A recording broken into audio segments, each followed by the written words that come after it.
非洲最大航空公司埃塞俄比亞航空於4月3日正式開通澳門到馬德里跨境電商貨運包機航線，一眾嘉賓出席首航儀式。埃塞俄比亞航空公司選擇降落澳門機場，亦都對澳門機場嘅未來發展，包括填海、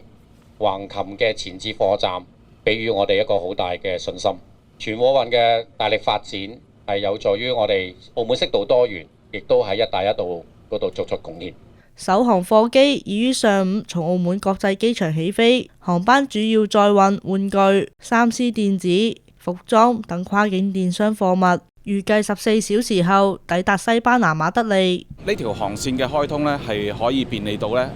大灣區嘅貨主呢喺澳門呢呢個城市多一個選擇，一個新嘅出貨嘅渠道嘅選擇。咁而其實個回程嘅貨物呢，佢唔限個別嘅種類嘅。咁有咗呢條航線呢，可以令到貨主呢係有可以因應國際貿易市場呢係可以調節啦，咁發展入口澳門或者係入口轉口